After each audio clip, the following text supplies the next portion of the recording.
All right. So we got D&D Trash Talk back at it again. Just Dre here tonight.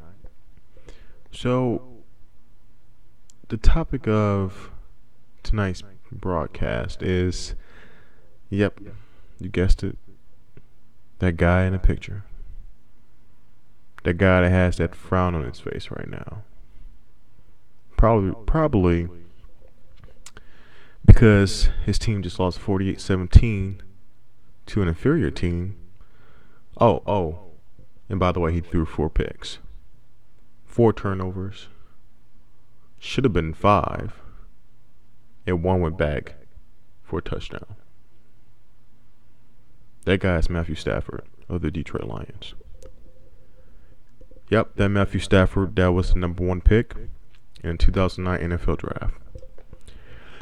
Now, before anybody jumps the gun, I am not a Stafford basher. I actually really like Matthew Stafford. I would consider myself a fan of Matthew Stafford. But I have an issue with him. Something that I can't defend. Something that I do believe I can explain. So, Matthew Stafford, from the time he was picked by the Lions, one of the main things that people glossed over and loved, that arm. He has that throwback John Elway, Brett Favre arm. Can make any throw, any window. And it's true. He's extremely talented, very intelligent. But, you know what? Let me ask you this. Why is Matthew Stafford's record against winning teams 6-5, 52, excuse me. Why doesn't he have any playoff wins? Why, with all that talent, has he not been able to keep up with the likes of Aaron Rodgers? He can throw like Aaron Rodgers can. Why not like Tom Brady? There's not a throw that Tom Brady can make that Matt Stafford can't make. How about Drew Brees, Russell Wilson, Ben Roethlisberger? By the way, all 5 of those guys have Super Bowl rings. Not only playoff wins. Yeah, they're champions. You see, despite Matthew Stafford's talent, there were some drop-offs. There was something that went wrong through his career, whether it was high school, college, NFL, that all that talent he has, he can't quite put it all together to become the elite quarterback. Oh, he's good. He's very good. He's very good. And sometimes he's brilliant. Why can't he beat the good teams? Why can't there be a game? Why hasn't there been a game? Not some game in late December or a game in which the Lions are out of playoff contention. Oh, he'll light those games up. But how about the games when the Lions need him against a team that's just as good as they are? Or what about a team that is better? But Matthew Stafford needs to be the equalizer. Why can't he be that? Why hasn't he been that? Well, I think I have the answer. I titled this video, Matthew Stafford has been cursed by its own gifts, because take a look at his career. This guy was the number 1 recruit out of Texas, number 1 quarterback in his class coming out of high school. Goes to Georgia, lights it up. The number 1 pick in the NFL draft. Started from day 1. Wasn't even a question. Had problems with health. He got past that. He's been one of the most healthy players in NFL since. An Iron Man, for a better term. So he has toughness. He has arm talent. What's missing? Well, those guys I mentioned earlier, Aaron Rodgers, Tom Brady, Drew Brees, Russell Wilson, Big Ben, Do you guys know about their career paths? They're actually very, very different. A lot different from Matthew Stafford's. So, how about that bad man in Green Bay, Aaron Rodgers? Did you know that he was a JUCO transfer before he went to the University of California? That's right, he went to BUTTE College. I believe it's Buck College, so I apologize if I mispronounce it, but he played JUCO first.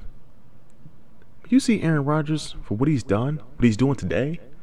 You think that guy was number one in everything his entire life? Not the case. There was no vertical ladder that Rodgers climbed up to get to where he is. There's a few stops along the way. Not to mention when he got drafted to the Packers, he didn't start right away.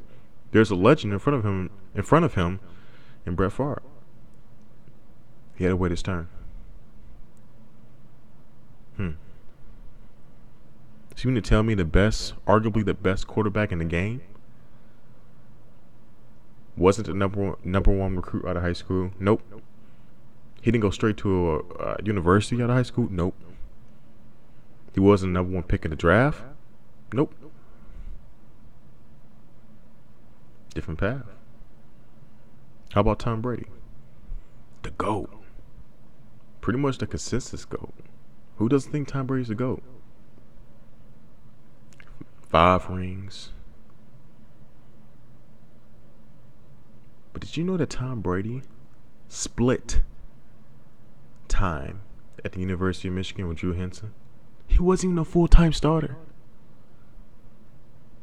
That's right, he wasn't a full-time starter. He had to learn. He had to grind just to get on the field. The GOAT, the best quarterback in the history of the NFL, wasn't even the star quarterback, the full-time starter in college, let alone some big-time quarterback coming out of high school. Different path. How about Drew Brees? Drew Brees lights it up. Drew Brees, the champion, the guy who came from San Diego when everybody thought his career was over after a torn labrum in his throwing shoulder. New Orleans takes a chance on him after Katrina, when that city badly needed a pickup. What did he do? His game got better, and he brought them a championship. Still one of the best quarterbacks in the game. But did you know Drew Brees played for Purdue? Yeah, that Purdue. They just lost to Eastern Michigan. Yeah, I didn't know that. I just found that out not too long ago. One of the best quarterbacks in NFL history. NFL champion. Super Bowl champion. I think he's top 5 in passing yardage, touchdowns. He'll break so many records when he retires. Yeah, he played at Purdue. Oh, not to mention he was a second-round pick, not even a first-round pick.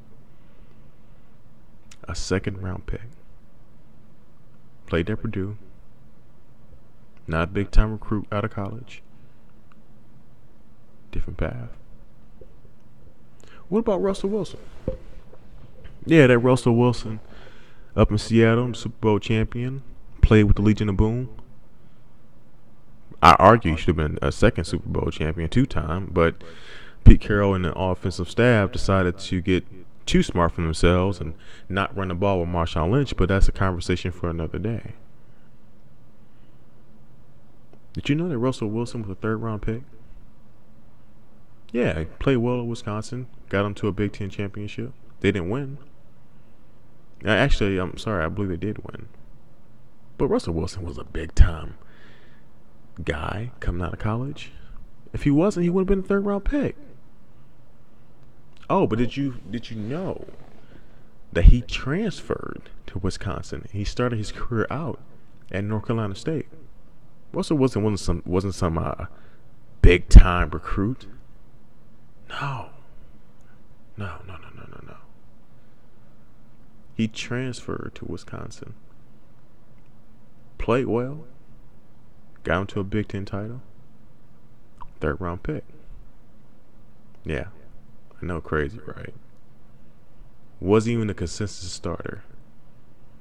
Super Bowl champion, $100+ million contract, one of the stars of this league. 3rd-round pick. Different path. Last but not least, how about Big Ben Roethlisberger? He actually was a 1st-round pick.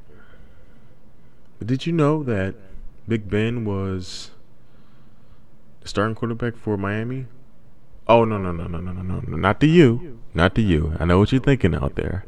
Oh, hey, that's a good school. You talking about the U is the best. No, not the U. Miami, Ohio. That's in the MAC if you guys don't know. The Mid-Atlantic, or American, Conference. Well, I can't talk about it too bad. I'm a CMU grad. Fire up chips. But you get my point. No one knew about Ben Roethlisberger coming out of college. At least not the average Joe. But he's a 2-time champion. Came out of nowhere. Sure, I mean, for the Steelers to take him in the 1st round, they saw something.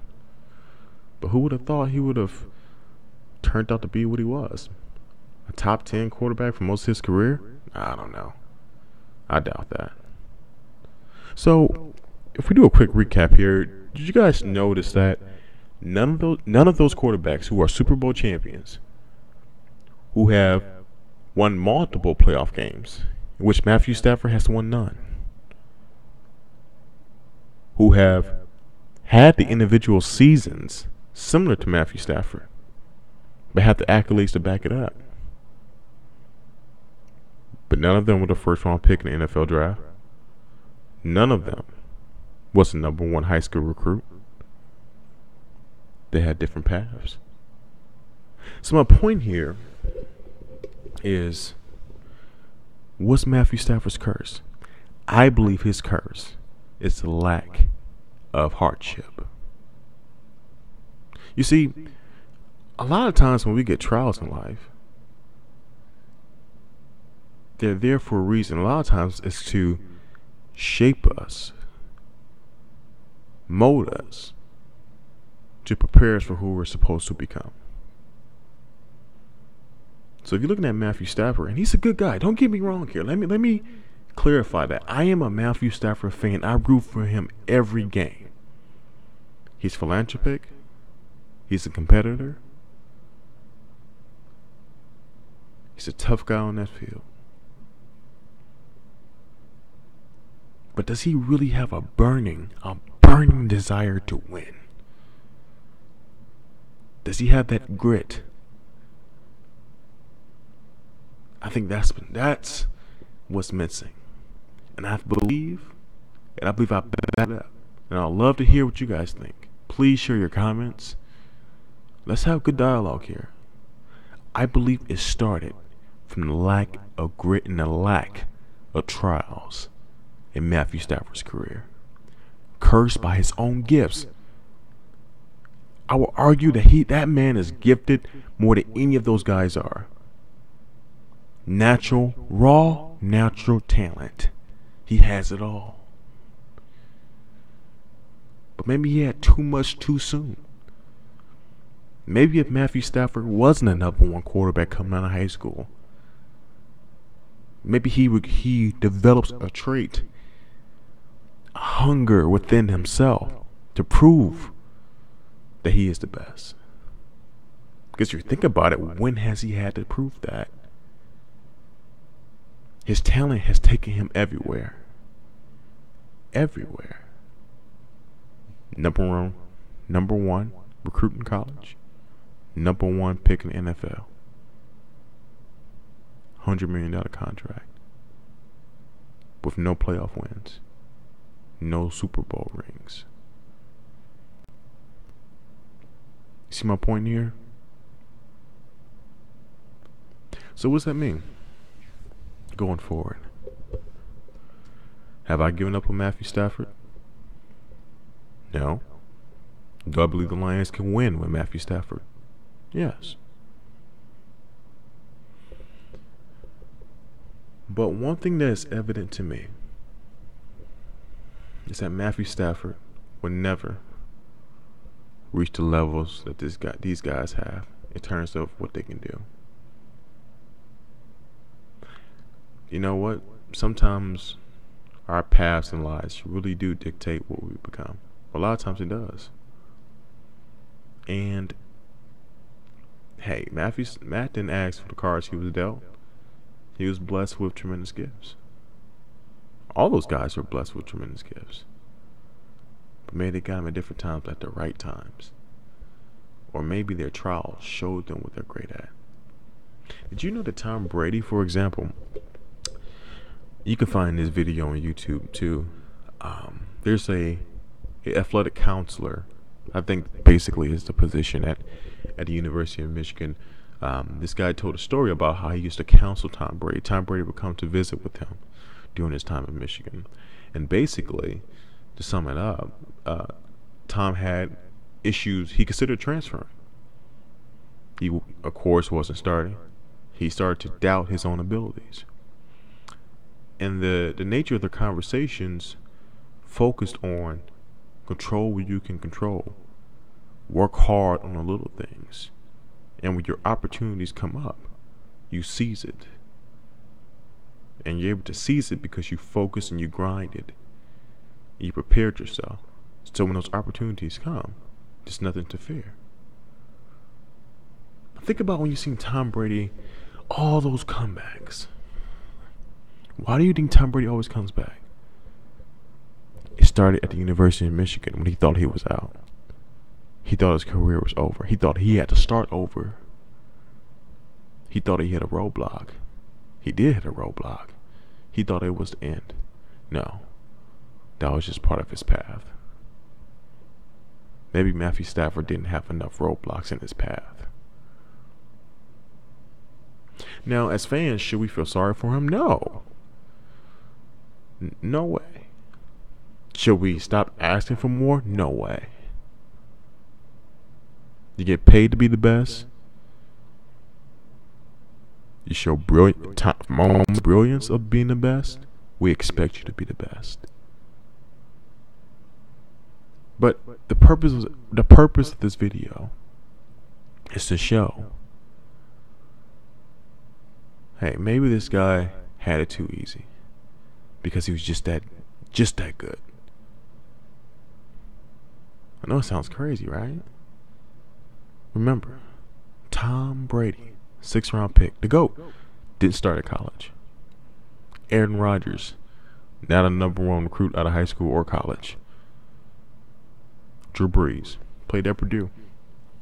Russell Wilson, 3rd round pick. Ben Roethlisberger played in the MAC. I don't see any #1s anywhere in terms of being the #1 at anything. Different paths, roadblocks. But you know, as we're talking about it, and I'm going to wrap up here soon, trying to have a 20-minute cap. Matthew Stafford's had roadblocks in the NFL. See, the problem is that when you have these roadblocks, you have to be aware enough to learn from them, to seize them, to appreciate them, and use them as learning opportunities to become better. Has Matthew Stafford really become better at those situations? I don't think so. 6-52. 6-52 against teams with a winning record over a 10-year career. Now, this is year 10. Maybe he could change that this year. Monday night wasn't a good start. I don't believe the Jets are going to be a winning team, but still. Matt, as he has every year, has the ability to change the perception. But does he have the burning desire to want to do that for himself? Does he want to have a Super Bowl ring? Or is he just here for just to be another guy? I thank you for your time tonight. Talk to you soon.